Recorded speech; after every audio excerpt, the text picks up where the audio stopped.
வைக்க விரும்புக. நல்ல கரங்களை தட்டி இன்றைக்கு தேவன் உன்னை எழுந்து நடக்க வைக்கிறவர். நடக்க வைக்கிறது.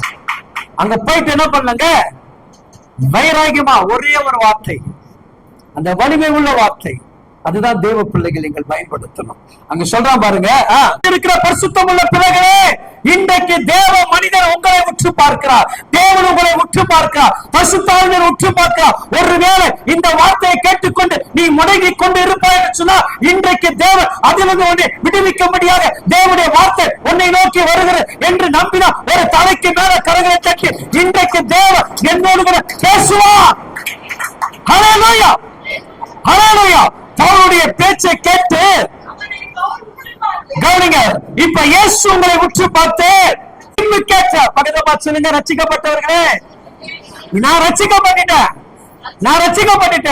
ஆனா எனக்கேற்ற விடுதலை இப்பொழுது கிடைக்க போகுது. சொல்லுங்க, எனக்கேற்ற விடுதலை இப்பொழுது கர்த்தர் கொடுக்க போகிறார். அன்பான தேவ ஜனமே, ரட்சிக்கப்பட்ட தேவ கூட்டமே, இன்றைக்கு வாழ்க்கையில எல்லாம் இழந்திருக்கலாம். இந்த இழப்பை மீட்க வேண்டாம். உன் வாயின் வார்த்தை அதிகாரம், அதிகாரம்.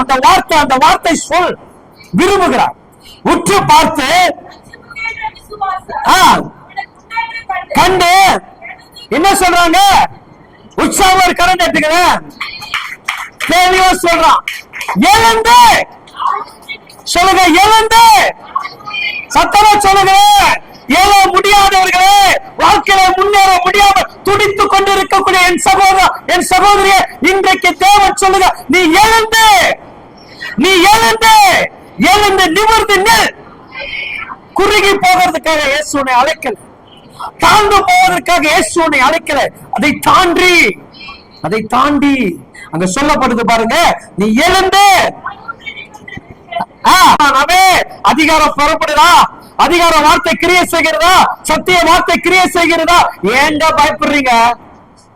பிறவி சப்பானியே தேவனா நடக்க வைக்க முடியும் சொல்ல, இடையில எழுப்புற பிரச்சனை ஒன்னால ஜெயிக்க முடியும். நம்பினா நல்ல கரங்களை தட்டி நம் தகப்பனுக்கே, நம் ராஜனுக்கே எவ்வளவு ஒரு அதிகாரம் நமக்குள்ள, எவ்வளவு ஒரு அதிகாரம் பயன்படுத்தணும்.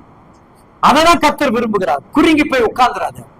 ஏதோ ஒரு சம்பவம் நடக்குன்னு சொல்லிட்டு இந்த இயேசுடைய அதிகாரத்தை இழந்துராதீங்க. பெற்றுக் கொள்ளுங்க, பயன்படுத்துங்க. சொல்லிட்டு சொல்ல பாருங்க, உடனே அவன் உச்சாமா கறந்துட்டுங்க.